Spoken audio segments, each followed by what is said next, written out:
How is Ukrainian IT transforming the country's defense? Why is technology key to success in today's war? Why is Ukraine one of the world's most dynamic IT nations? And why does it still hold so much untapped potential? And finally, how has the IT sector become a driver of social change, reshaping Ukraine's social fabric today? You are listening to Explain Ukraine podcast. Explain Ukraine is a podcast by UkraineWorld, an English-language media outlet about Ukraine run by Internews Ukraine. My name is Volodymyr Yermolenko. I am a Ukrainian philosopher, editor-in-chief of UkraineWorld and president of PEN Ukraine. My guest today is Taras Tymoshchuk, a board member of the Ukraine IT Association and CEO of Geniusee, a Ukrainian IT company. This episode is brought to you by UkraineWorld with the support of the Askold and Dir Fund, implemented by ISAR Ednannia and funded by Norway and Sweden. Before we begin, a quick reminder, you can support our work on Patreon. We rely on your contributions to keep this project going. You can also help finance our volunteer trips to frontline areas in Ukraine, where we assist both civilians and soldiers. Donations are welcome via PayPal. You'll find all the relevant links in the episode description. So let's begin.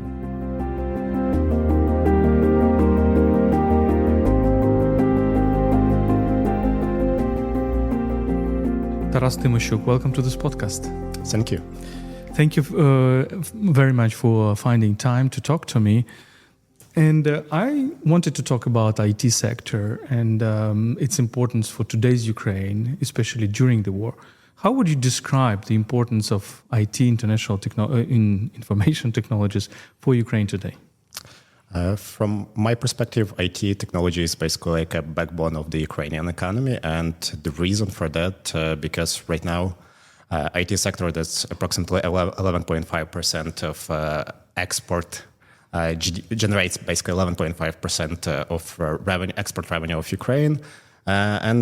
Basically, there are different factors how IT sector influence Ukrainian economy. So originally, even before the full-scale invasion, there were a lot of researches related to how many new jobs created by IT industry within the country, because all those export revenue is basically reinvested into existing economy. If we are talking about like the current situation, like post full-scale invasion, IT industry playing a tremendous role in basically creating a lot of military tech innovations and basically helping our army and helping our military forces, not only from the money perspective, but also from the technology creation perspective. When we talk about technology and the war, what exactly you think are the key directions, the key fields in which IT sector helps the Ukrainian resistance?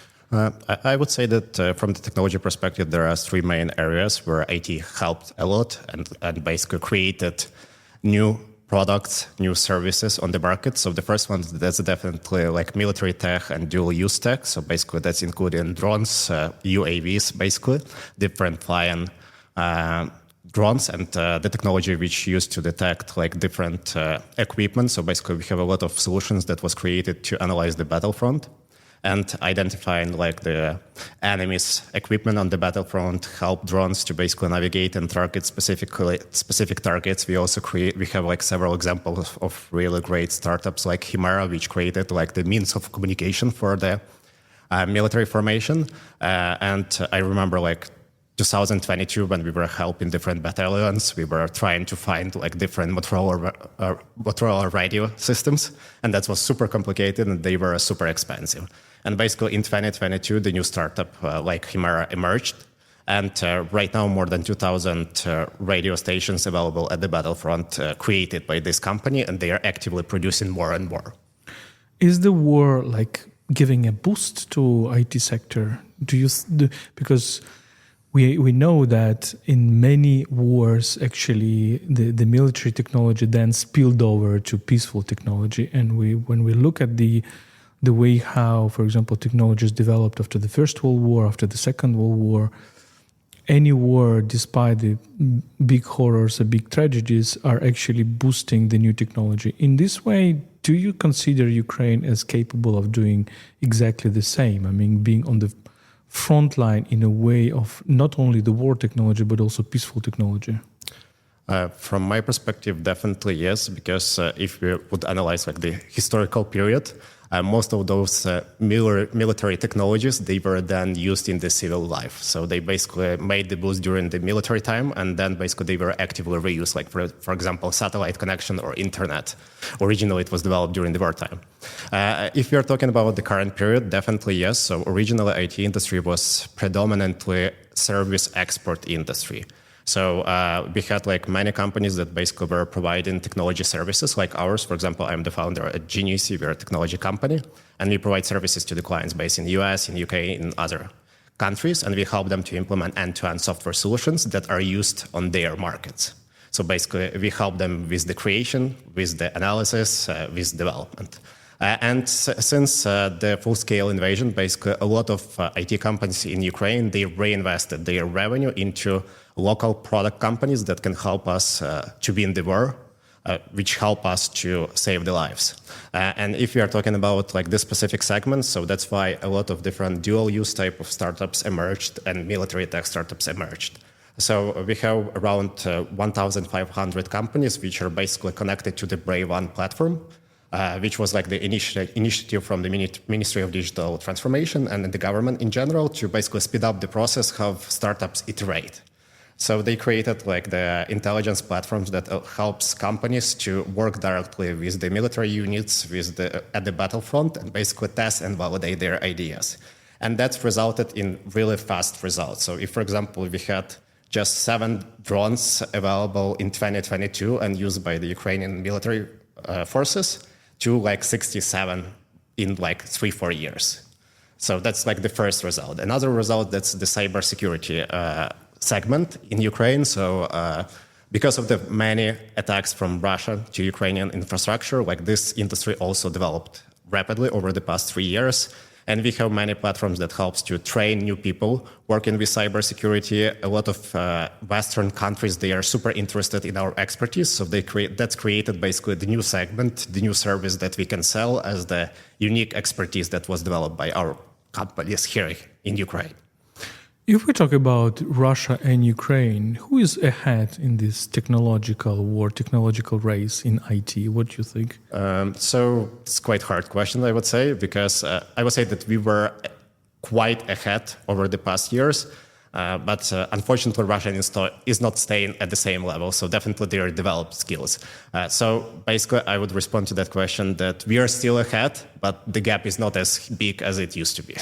What happens? Because many people say that the one of the key problems of Ukraine is that it's too decentralized. So you have many companies, you mentioned over 1,000, and they are not integrated into a kind of a vertical, big thing as in Russia. And many people consider this as an advantage because the more companies you have, the more competition you have.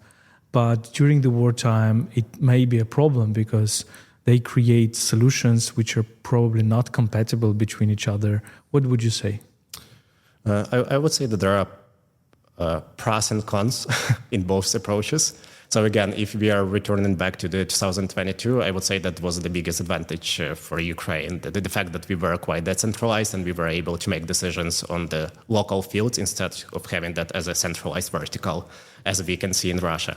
At the same time, there are definitely some minuses of this approach because, for example, instead of improving one type of drones, one type of technology, we have like a competition that basically creates different variations of the same product. So if, for example, there probably would be like 4 or 5 UAVs types that basically all companies trying to improve, add extra value to them, potentially we will be a little bit ahead with those devices.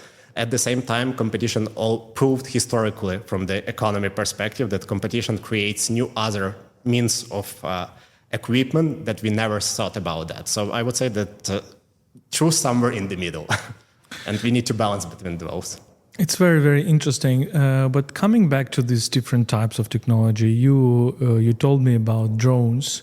What kind of other directions? Everybody, of course, is talking about artificial intelligence, maybe the big data processing, maybe something else. Yeah, definitely there are a lot of different other directions. So this one just the most well-known because of many companies like Firepoint that basically create a deep strike drones. Also now a lot of like the officials are talking about our first cruise missiles. So everything is built with the help of technology. Definitely, that's not the only element. We have like the mixture of engineering skills plus technology skills. If we are talking about other elements, I would say that I already told a bit about cybersecurity. So we have really great specialists. We built a lot of platforms that are used by Western countries to train their people and help them to basically protect from the cybersecurity side. And in addition to basically understand who is actually the attackers, how to track them, how to trace who is responsible for that attack. So that's basically another big advantage. From the AI, definitely AI and big data, that's a big thing right now, not only in Ukraine, but in the world in general, and we are actively using that. So we have a lot of intelligence platforms that helps to analyze like the battlefront, which built by the IT professionals in the military service and also by the companies who are doing like a volunteering projects for the military service. And those kind of intelligence helps to analyze like the movement of the enemy's troops, how they are crossing the border, where they are. It helps to analyze like different type of equipment. So that's also used in order to automatically target enemy's equipment with the drones, basically as an additional upgrade for the drones.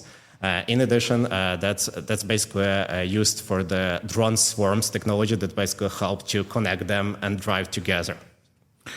You said that before the full-scale invasion, Ukrainian companies were mostly providing services to foreign customers.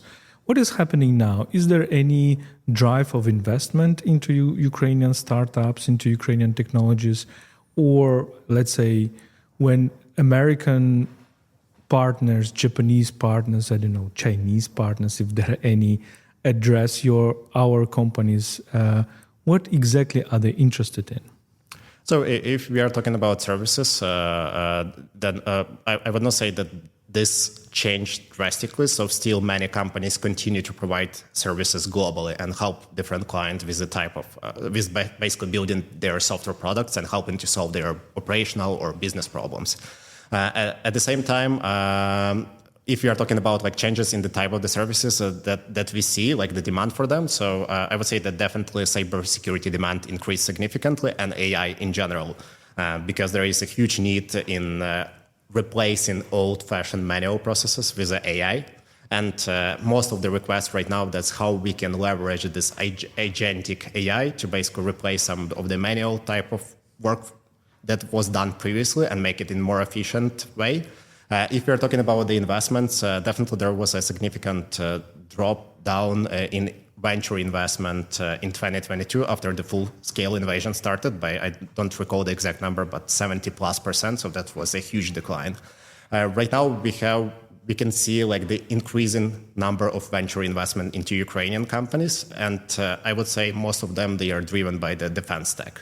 So a lot of international venture funds, government funds like NATO fund, for example, they are interested in getting this expertise that we are able to test at the battlefront and rapidly, iteratively improve.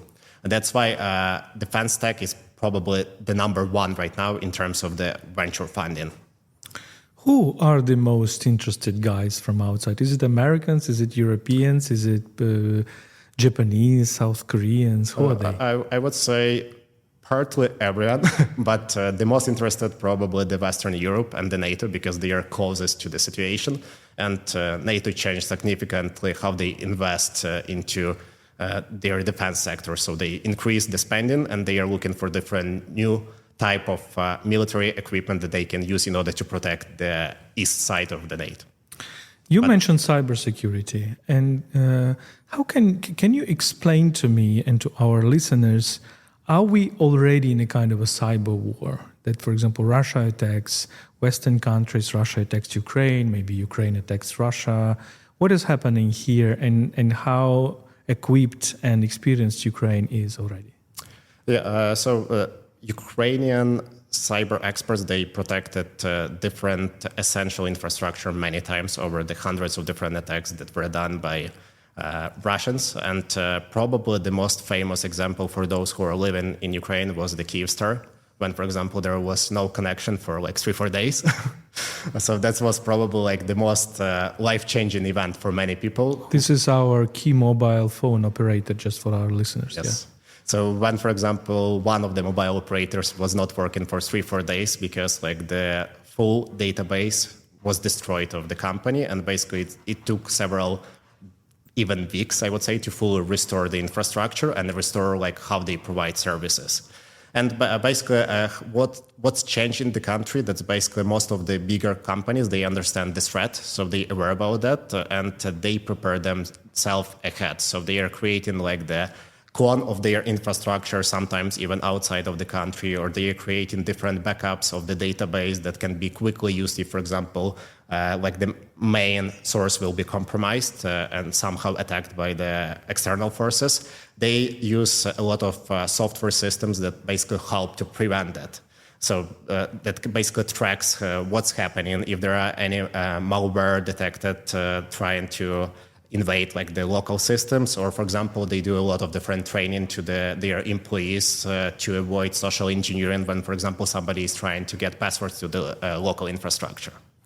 So a lot of companies, they understood this threat and what's the negative impact, because cybersecurity, that's always about how much you spend to protect yourself. Because if somebody is interested more, he can spend more and in any case get into your system. But in case you understand like the potential impact and potential risk for your business, you started thinking about that and you are preparing your company, your infrastructure and your people to avoid it.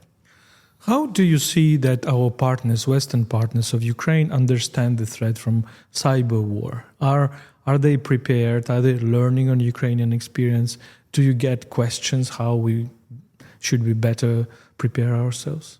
Yeah, definitely they understand, because Ukraine was not the only country under attack. So even US companies, European companies, they were under constant tries to attack their infrastructure.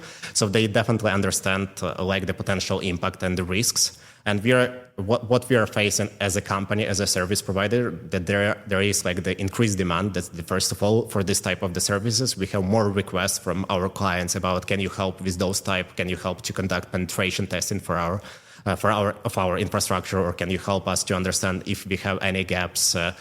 Also, Ukrainian startups which build like the cybersecurity platforms, they are getting also a lot of attention and investments. And also, I'm visiting some of the panel discussions in, for example, Sweden. And there are a lot of questions how to protect their economy, their infrastructure, especially those who are closer to the border with Russia. They understand the importance and they invest quite a lot into improving their defense system. But do they think in terms of a cyber war? Do they use this kind of phrase that Russia is attacking us and this is part of the hybrid war? The cyber element is a part of the hybrid war. Yeah, definitely they use this word. They understand the importance. I would not say that they treat themselves as a part of the cyber war, but they understood that there is a threat of this activity. And right now it's more cyber attacks, but cyber attacks can be systematic. And as a result, this will result in this cyber war. Let me come back to AI and how the war also boosts the AI technology. Because what we hear, the non-specialist, is like, okay, but there are already drones that are equipped with AI and then are not really dependent on whether there is a connection or not. They just find the target, or maybe even they define the target by themselves, and they're not dependent on the pilot, for example, and therefore on the existence of the connection with the pilot, and therefore they are much less vulnerable towards radioelectronic warfare or jamming or something like that. How do you see the trends of AI development during the war? So definitely one of the massive elements, as you correctly mentioned, that's computer vision. So that's basically everything related to the understanding what is driving near you, basically whether we need to attack that or not, then track the target, follow the target. Another one is understand how the troops are moved through the battlefront, where is their location, with the help of automated system instead of somebody manually tracking that and making those nodes. So that's one of the big segment. Another one, that's business process optimization. So that's one of the important factors. So for example, one of the members of IT Association of Ukraine, IT Enterprise, they, for example, helped fund come back alive to automate the process how they parse like the receipts from their donors. So they are getting like 70,000 donations during the months, and they are using right now AI in order to parse that, track that, and make sure that the audit trail is done in a proper way. So that's another example. One more example of the crowdsourcing intelligence that basically everyone in Ukraine is using Diia App. Yep. So that's a really great example of the e-government, which was well recognized in 2022 by Times, for example, as one of the intelligence platform. So because of the full-scale invasion, they changed drastically what type of services they provide and increased those type of services, like with the possibility to buy war bonds, for example, to donate to the army. And one of the examples of the great crowdsourcing intelligence implemented there is e-enemy, that basically allows people to track where the enemy's troops are located and how they are changing with the geotagging. And basically, AI is used to analyze those crowdsourced data and provide this output as a result to the military formation. There are sometimes in this science fiction, and probably it's not science fiction already anymore, the threat that basically the machines and the AI will make decisions themselves, like whom to kill, like identification of the target, and then humans will no longer participate in this process. How far we are from this? I would say a bit far, at least like, I would say 10 years. So that's still not the threat. And also we have a lot of regulations right now, like the AI Act in European Union. So I think that this kind of the development so right now still like humans teach AI to make their decisions. So basically it's not self-learned system. Once AI will become a self-learned system that basically will make adjustments, will make improvements to the model itself based on AI past experience instead of using like other data sets, this will be this massive change. But in any point, there are a lot of regulations that basically prohibit usage of AI for scoring people from certain usage in the healthcare, for example, in Europe, in finance sphere. So I think that there will be many limitations that basically will slow it down, then doesn't allow like for the full autonomy. But we understand that Russia will ignore these limitations, right? So if Russia will develop these technologies and if it will develop the killer machines, then no EU regulation will stop it from doing that, right? Definitely, but most of the innovative models and platforms, they are right now developed by US, and US is the main driver, and it also has like lack of regulations compared to the European Union. Let me come back from security and military aspect to the kind of civilian aspect. How would you describe the IT economy in Ukraine? What part of it is small and medium enterprises? What part of it's really very small entrepreneurs? What part of it is big companies, and how they actually grow? What would you say? So as I already mentioned, I would say that in Ukraine there are still quite many big service companies. So we have like big names like SoftServe, Alex, and NX, for example. Intellias, so that's one of the biggest players with like 2,000 plus employees. So they are providing software development services to the clients based in the United States, UK, European Union, and in general, globally, I would say. That's one of the biggest sector, which was always the backbone of the IT industry, because most of those companies, they emerged in 1990s, beginning of the 90s, and they were the first company who basically provides software as a service to the clients based abroad. But most of those companies, they reinvested their revenue into product companies. So a lot of product companies emerge as a next step. And right now, based on IT Association of Ukraine Digital Tiger reports, which basically provide like the market research analytics about IT industry on annual basis. So they provided analytics that more than 30% of the companies right now are product companies. So that means that there is a shift when, for example, more and more companies starting to create like their products that can be more scalable and they can be more global, and they are not dependent on the number of people working on that product. And because of those big companies, a lot of local venture funding emerged, because some of the companies like Sigma, for example, they created their own seed ventures fund.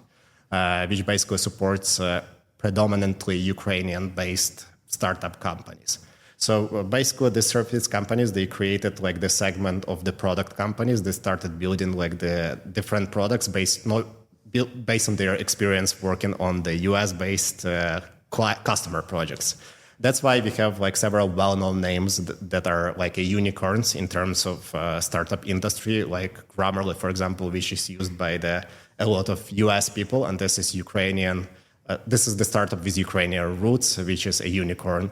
We have Croatia, which is a CRM system that's basically used globally. We have GitLab. This is like the repository for the code management, which was also created by Ukrainians, and this is like well-known companies. And we have this massive shift from the service industry to the product. It's very interesting that it was my next question. What products would you name as the most successful? But what is the secret of this success? Because in the 90s, we had a big period of deindustrialization of the engineers, and the natural sciences and math and everything, which is, as far as I understand, the basis of IT, were in decline. The economics were in decline. What happened? Why Ukraine didn't lose this potential, and why it is using and reusing it now? From my perspective, like the first point, that's our engineering and mathematical legacy. That's probably was the one positive thing that we got from the Soviet Union. So because of that, right now we have around 300,000 IT professionals in the country, and they are well educated. So again, based on Digital Tiger report, for example, more than 60% they have upper intermediate English level, which basically helps them to be integrated and connected to the Western world. Also based on like the Coursera research, their skills, average skills level is 76%. Also based on the hacker rank or top coders rank, this is like the world recognized competition of the software developers. We always been within top 5 countries, for example, based on the quality of the people. And we have many of those kind of the engineers who knows what's happening under the hood and how technology is actually working. Because in the today's world, we have a lot of, it's called vibe coding. Vibe coding, when you're using AI tools to basically create new software products without being a proper software engineer. So that allows you to quickly create something simple, but you don't understand what's happening under the hood and how that works, which doesn't allow you to create something deep technology type of projects. And because of this background, we were able to create quite sophisticated type of products that were used by international buyers and the customers. Like Grammarly, for example, that's basically intelligence platform that helps you to write in English. Who could think that Ukrainians can create something that will be used by the US people? And that was way before like the generative AI model. So that was created like many years ago. And the second element of success from my perspective, that's basically the fact that we had the service industry, and the service industry allows Ukrainians to work on projects for big international companies. So being here in Ukraine, they were able to learn from the teams in US. They were able to understand what the problems they are solving for the US market. So they were able to generate this experience and understand like the mentality, attitude, business environment, which we were lacking because of our education. I myself was surprised to learn that Grammarly is Ukrainian. I first started using it as a, grammar corrector, and then I learned that it is Ukrainian. It was amazing. But another aspect is that I think the Ukrainian society as a whole is making a big progress, right, in this. Like lots of government institutions are using the IT technology. You mentioned Diia, for example. We can mention other services. And sometimes I feel, for example, in Europe, that European countries are lagging behind in this. The level of penetration of IT technology into the society. Is this true? And how do you explain this plasticity of the Ukrainian economics, Ukrainian society of accepting the new IT solutions? I would not say that maybe Europe is a bit behind in terms of like this IT services penetration, and that's probably because of their bureaucracy and the way how they are, because of the fact that they are quite regulated, and usually regulation slows it down.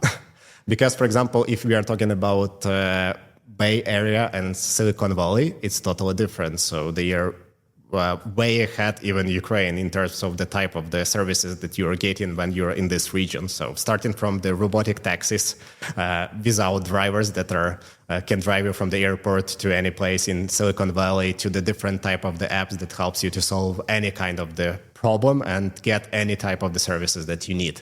If we are talking about Ukraine, I would say there are two main reasons. So the first one, that's the regulation, because of Ministry of Digital Transformation, that really helped a lot how the things are done in the country. So they quickly changed regulations where it was needed in order to implement those kind of the disruptions. And that was quite important for us due to the full-scale invasion. Like, for example, Diia App. Yeah, so Diia App helped to provide 130 type of services to the people, starting from the document that you can use in your phone, or, for example, driving license, which almost impossible in Europe to have driving license in your phone, to the registration of the businesses. A lot of private entrepreneurs, like the IT professionals, they opened their companies or opened their private entrepreneur accounts through the help of Diia without even having any touch points with the government agencies. So that's because of that. And also even like the recent strategy introduced by Ministry of Digital Transformation, Win-Win 2030, basically they are focused on making Ukraine as an IT leader in the world. And because of this, like regulation, a lot of different sandboxes like Break One platform that help us to quickly iterate and quickly create these new technologies. And the second element, I think the fact that in Ukraine, we have a lot of small businesses. And from my perspective, like small businesses and competition, that's basically something that drives innovation, not only in IT, it's also about the service businesses. So there are a lot of comparison of service businesses in Europe and Ukraine and type of services that you're getting. And they are totally different. And that's because of this fragmentation and a lot of different competing parties that basically fight for the customer. You mentioned the Ministry for Digital Transformation, and it is true that for an ordinary observer like myself, who knows nothing and understands nothing in IT, this is really kind of a ministry which is probably the most progressive one. And we see that also for defense. I think this ministry is driving this drone revolution mostly. Do you, as a person from the sector, not from the government, is this ministry for you a kind of a model of how the state cooperates with the private sector? From my perspective, yes, that's the role model, that's the benchmark, how it should be, at least in my world. Because Ministry of Digital Transformation, they are always listening. They are always trying to react to the complaints of the industry. So, for example, I'm as a member of the representative board of IT Association of Ukraine. So we all the time collecting like different feedbacks and the problem statements raised by the members of the ITU. And when we communicate those problems, Ministry of Digital Transformation, that's the first body that helps to solve, not always solve that, definitely not everything can be solved, but at least to listen, understand the pain points and try to solve that. It's interesting because you know what I did yesterday? I had a lecture, online lecture, for the people from this ministry about Ukrainian identity and philosophy and history. And they invited me, and I had never had any experience without any other ministry of this kind. So there was about 40 people online listening. I think they're caring about the things that you described to me. But I was, talking to them about Ukrainian identity and philosophy and all this stuff, which leads me to another question. How do you explain that people from the IT sector seems to be so much open and so much, not only open with regard to new ideas, but also open to cooperation with other people, open-minded and understanding that teamwork is important and getting knowledge from other people is important? How do you explain it? I think that's probably a historical factor because of the fact how the projects are structured in IT. So in IT, there is quite big division of labor. So it's not possible that one man can do everything. So in IT, for example, you have software engineers writing code. They cannot do that without product managers who can go and analyze the market, because that's totally different competence. There is business analysts who basically help to describe that into developers' language. There are quality assurance engineers who properly test the software. There are project managers who coordinate everything. So there are nobody who own like the entire competence. And basically the concept is that you're always working in a team, and how IT can intensively improve is basically how those people collaborate with each other. And basically over the past 20, 30 years, entire IT industry was thinking how to make this process of cooperation between different team members in a most efficient way. So they iteratively improved it, and that was one of the reasons. Another is the fact that IT is changing very rapidly. So, for example, if you learned something 5 years ago, it might not be applicable. There are modern ways how you can do the same things that you were doing like 5 years ago. That's why in order to be successful in IT industry, you need to learn all the time. You cannot stop. You need to learn. So, for example, you were an engineer. Right now, because of AI, there are a massive disruption in development work as well. So there are a lot of tools like Cursor AI. So that's basically like the agents that helps you to write code more efficiently. So for example, right now, if IT professional will not be using like Cursor, he will be out of the game because he will be less effective than his peers. That's why like the concept of IT, you need to learn all the time. That's very interesting because what you describe is the network and not hierarchy. And how does the management works in IT companies? Because you say that basically every single person, including the top manager, he's probably dependent on the expertise of other people, and he or she is probably not as competent as other people in their fields. How does it work? Is it always this culture that the boss listens to his subordinates? They go to decisions together, or there is hierarchical decision making, which is also important? I think if you want to be successful, then that's the first approach in IT industry. Yeah, so in IT industry, there are not like the classical hierarchy when you have like the boss, then manager, then another manager, then one more manager. So definitely there are different lines of operations and lines of reporting. But in general, the concept of most IT companies that everyone is equal. And basically, when you're making decisions, you just need to be in communication with the people who owns the expertise, gather all needed information, and there is one person who makes that decision. It's very interesting because it's very natural for Ukrainians. Now I understand why Ukrainians are good at IT, because it looks like the Cossack siege, it's yes. with the quality and with diversity. Let me ask about economic model. You already mentioned the Silicon Valley, and from my very amateurish knowledge of Silicon Valley, I understand that one of the reasons of success is not only the concentration of smart people, but also the concentration of money, the concentration of capital. You mentioned this venture capital, etc. How does it work in Ukraine? Because I assume that there is much less money in the country than in Silicon Valley. Yeah, that's definitely significantly less. So if you are talking about US and venture funding, so they annually spend probably 200 billions of US dollars as venture investment into different kind of technologies. And for Ukraine, it was like for the last year, probably 400 millions. And mostly driven by, half of that amount was driven by one transaction of one successful acquisition. So in Ukraine, that's probably the biggest challenge that we face in order to make it even greater and more successful as a product and technology development country, the lack of funding. And unfortunately, until there will be the end of the war, that probably would be hard to change. And for us, it's quite important to have the security guarantees that will allow like the private capital to invest. So definitely there are some risky venture funds who are seeking like the highest level of return, and they are ready to invest in military tech right now and some other elements. And there are some investments, which is good because it's still growing. But mostly it's driven by the Ukrainian startup fund, by, for example, Seeds of Bravery, which was introduced by European Innovation Commission, for example, by Brave One, which is also with the help of the donations, and some local investment funds which emerge from the service company primary or from the IT network, which basically invests in the predominantly Ukrainian-based companies. So we definitely see a huge improvement, but we are a bit behind, and we need to extend like the money flow into venture funds and venture capital in Ukraine.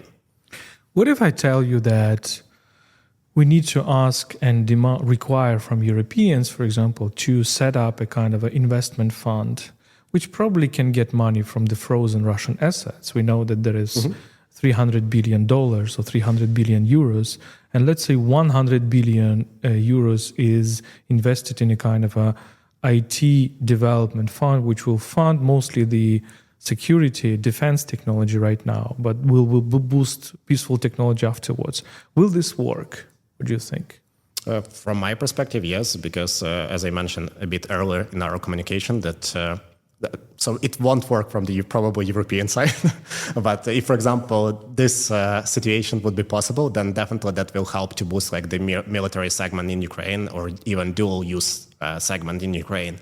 Because as I mentioned, like we have 1,500 startups which are already connected to the Brave One, which are working on innovative solutions. And one of their blockers is the lack of funding. So basically they are getting some of the non-dilutive type of grants and investments, but usually that's like 25, 50, 60K, which is not enough for the IT innovations. You mean $60,000? Yes. Maybe my last question, what do we need to win the technological war, including the IT technological war against Russia? Because in my perspective, this is the key question right now. How do we win the technological war? Because we have less people, less resources. We need to care more about people than the Russians.